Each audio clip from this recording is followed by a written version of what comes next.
The groaning of an ill person is better than an empty space. This is my loose translation of the Runyankole Ruchiga proverb that says, Entsinda nekira kanya kasha. Welcome to my YouTube channel. My name is Hope Cheza and I am back with our weekly dose of wisdom. If you haven't subscribed to my channel, kindly do so. Subscribe to my channel so you can always get notified whenever I upload a new video. Thank you so much. Now, before my father died, he had been ill for a couple of years and eventually he was completely bedridden. So during that time when he was bedridden, my mom, my siblings and I often found ourselves wondering for how long he was going to go through that pain, for how long he was going to be in that bed, going in and out of hospitals. And actually some people, some close friends and relatives would want to suggest, like you would be talking to somebody and they're like, oh, he would rather die instead of going through this much pain. So like, given his age and his condition, like you could see that there was no hope for recovery, but somehow like he was still with us, he was still alive, and we were also grateful that God had blessed him with such long life. Even if he was part of that life, he was actually in pain. Even if we couldn't do much by that time, even if he just wouldn't even eat by himself or drink or even lift a finger, but we still thanked God. Like we still had him, we still had a father, he was still with us, and we were grateful for that. Every morning that he was breathing, we were grateful to God. So one day he had just been discharged from the hospital, and a friend of mine, he's an old man, he called me and asked, Hope, how is your dad doing? And I told him how I had gotten out of the hospital. So I started telling this friend of mine how painful, how difficult it was watching my father go through so much physical pain. Especially I had just witnessed the doctors insert a GN tube through his nose, down his throat, and eventually into his stomach. It was such a painful experience, and I was wondering and telling my friend that I just didn't know how it felt like, and we were not even sure for how long he was going to have that thing inside his flesh. And I didn't know, I could only imagine what it was like to spend days and nights in bed and you can't do anything, you can't drink, you can't eat, you can't even lift a finger. You can't even turn yourself in the bed.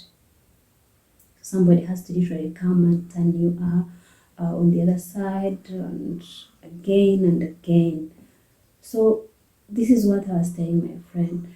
And I also told my friend, even if my dad was in such a condition, I still was grateful to God, and I still was happy that I still had a dad, and especially that God had blessed him with long life.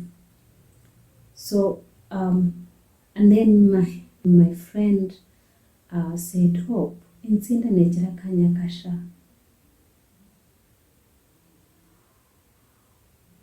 So we went on with a conversation, and then on the 22nd of December 2021, it was a Wednesday, at around 5 a.m., my father breathed his last.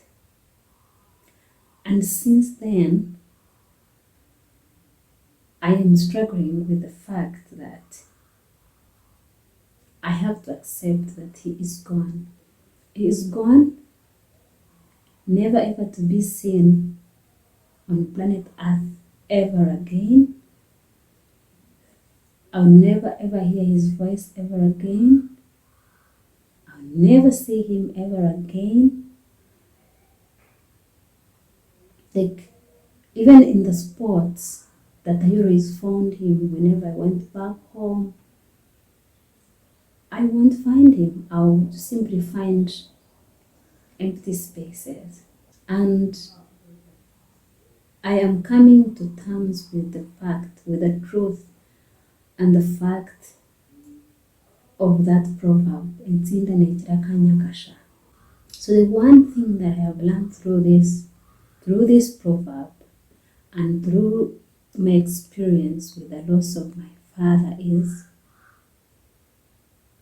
it doesn't matter which condition a person may be in. Sometimes we think a person is too old, or a person is too ill, or a person is beyond repair, but there is a difference between life and death. They could be too old to understand anything. They could be, I don't know, in whichever condition a person can be, that is worse. But as long as that person is still breathing, there is a space that they are occupying.